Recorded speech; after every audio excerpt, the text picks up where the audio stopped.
So when I bought the bike, the guy that sold it to me told me about this, but I hadn't taken a close look at it until now. This thing is so cool. This is a drum brake for a bicycle. It's an old drum brake for a bicycle, and it makes me wonder just how old this tandem is. They put these on utility bikes, they put them on tandems, anything that needed more braking power, because it would give you a lot of stopping power. These pull together with a cable which pushes the drum shoes out against the drum here, and it gives you a lot of braking power. This is so that it can cool, and it's really a really neat piece, but I'm not gonna use it on this build because it's really heavy. I imagine this thing weighs 7-8 pounds all together. It's a really heavy wheel, and this bike's already heavy enough. I know we're not gonna make a lightweight racer here, but this is just too much. Instead of using this old heavy thing, we're going to cut off the brake bosses, we're gonna put on some disc brake tabs, and then we're gonna repaint the entire frame to put modern disc brakes on there. Then I'm gonna use a really large disc so we have all the braking power that we can get out of that rear wheel. I'm also gonna put one on the front wheel that's the same. Modernizes the bike a little bit, works a whole lot better, and shaves off that weight.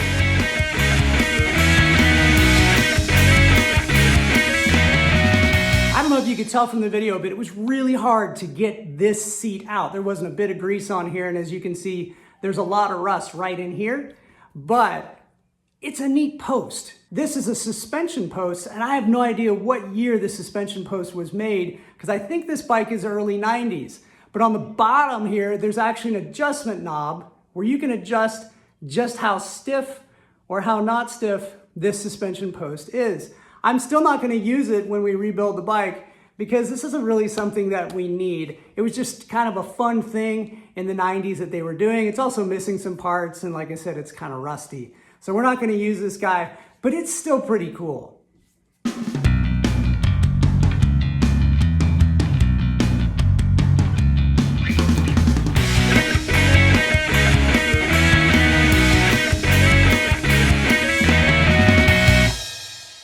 So here's what we're gonna use on the front of this tandem. Instead of the fork that's there, we're gonna be putting a bigger wheel on there, so we need a bigger fork. But also, this is a suspension corrected fork. So this is longer, so it's gonna bring that front end up just a little bit. We've gotta do a lot of things on this tandem to bring the front end up, because these old early 90s bikes, that front end is very low because the steering tube is so small. And so we're gonna be doing a lot of different things as we go through this to pull up those handlebars so you're not all hunched over on the bike. So we gotta get the paint off this guy. And this is a fun thing to watch. So a little time-lapse action, and you're gonna get to see the paint bubble up. We'll pull the paint off so that we can paint this the same color as the bike.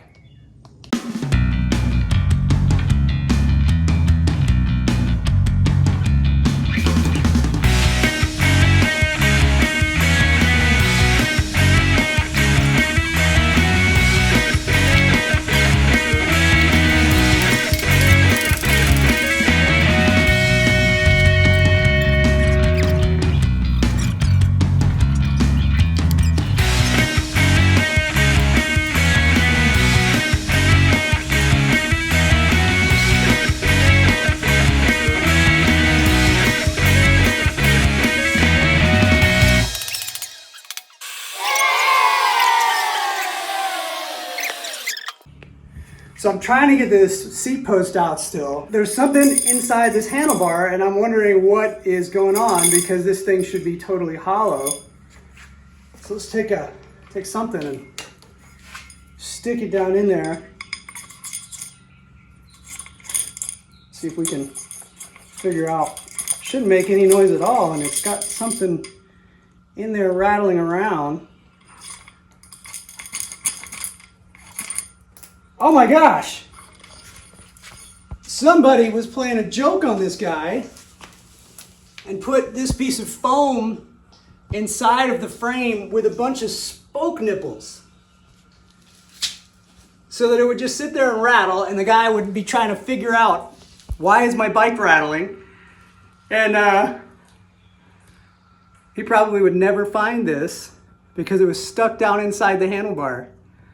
That's hilarious.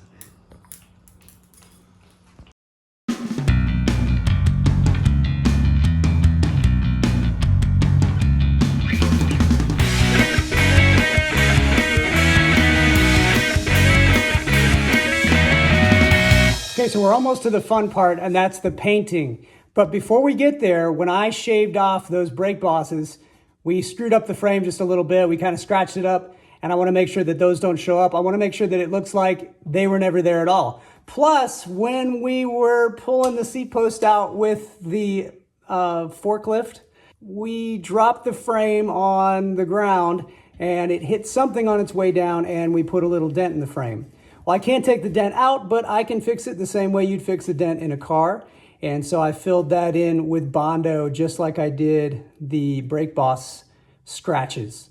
Here's how we do it.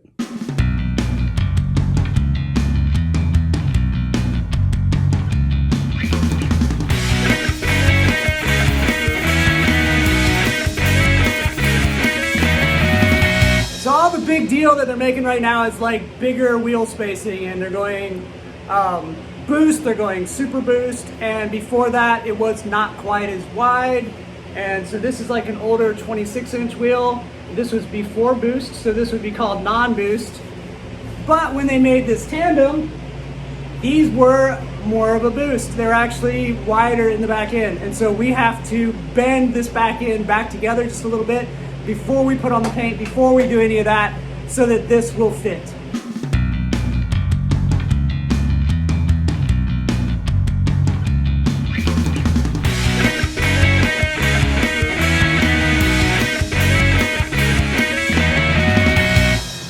So we went a little too far. Yeah. And so now we got to pull that out of it.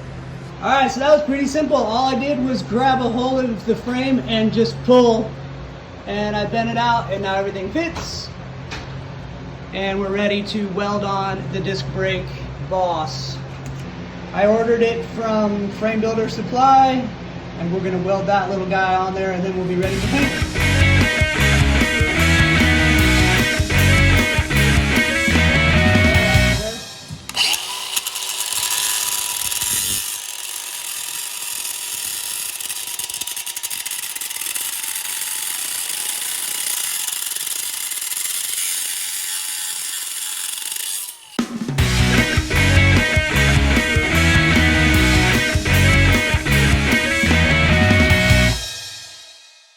So what we'll do now is we'll shave these until they fit right in where we want them.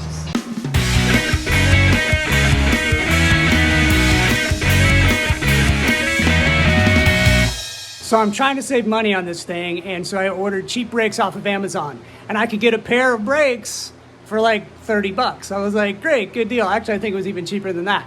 So I ordered these things. I figured if they didn't work, I'll just upgrade them later. But they sent me 2 front brakes. Actually, when I look at it, I think it's going to work better. I'm going to mount this brake on the underside because that is where the brake boss was for the old drum brake that it was originally spec'd on this bike. Now everything's ready to be welded. I'm going to do some of my ugly welding and see if we can make it work and look somewhat pretty when I'm finished.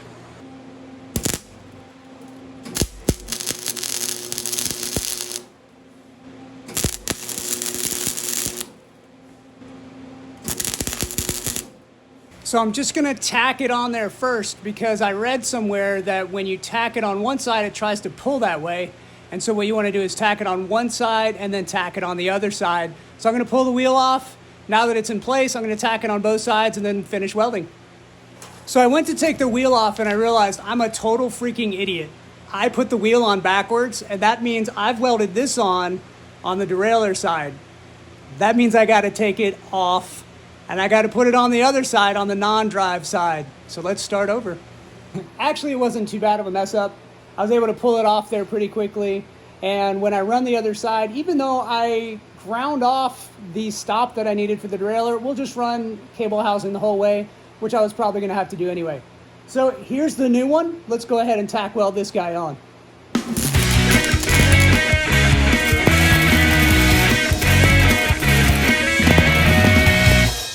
This is why I don't leave the comments on any of my videos, because I don't want any of you guys that are welders telling me how bad a welder I am, because I already know.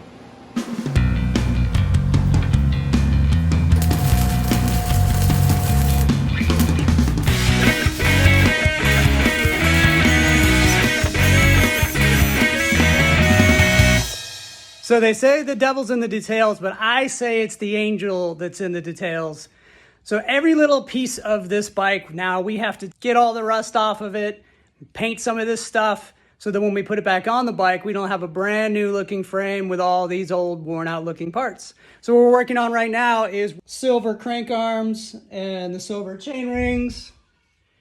We're gonna give them a coat of silver because if we gave them a coat of black, then as we were using the bike, since they get a lot of wear from shoes and from chains and things like that, if we use black on that, then it would just wear off and it would look bad pretty quickly. Even though it would look good right now, it would look really bad later. We got it painted, we've got the fork on, we've got a headset in there. This is all recycled parts, so it's what I had, but it looks pretty darn good. So let's take a look at it.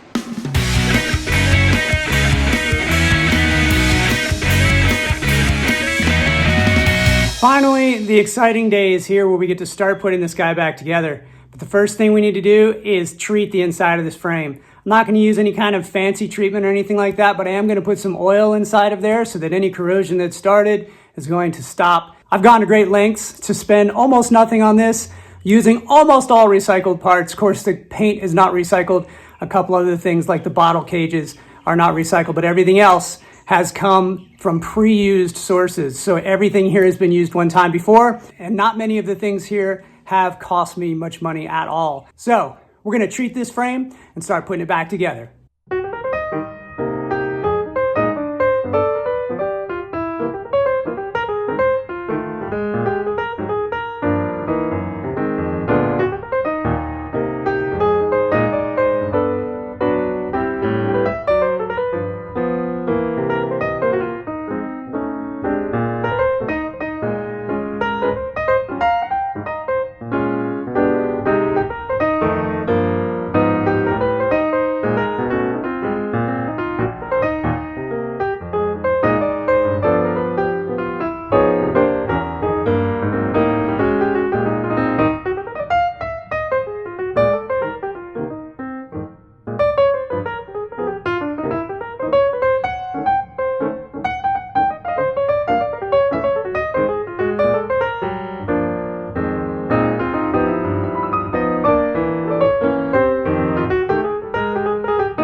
In the end, this project took way longer than I had hoped, but I still didn't spend too much money on it. I had 75 bucks in the frame.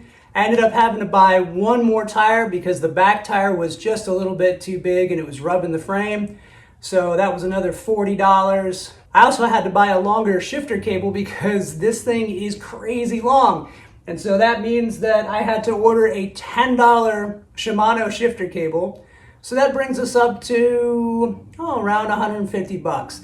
Not bad. If you look at tandems online, on Marketplace, whatever, even ones this old usually go for $500 or so. So if I wanted to resell this guy, in fact, if you're interested in it, shoot me a quick email at ashevillesalvagelab@gmail.com, and I'd love to sell this guy to you if you're interested. But all in all, it's been a lot of fun. I hope you've enjoyed watching. And thanks for joining us on Asheville Salvage Lab. Find it, fix it, keep it.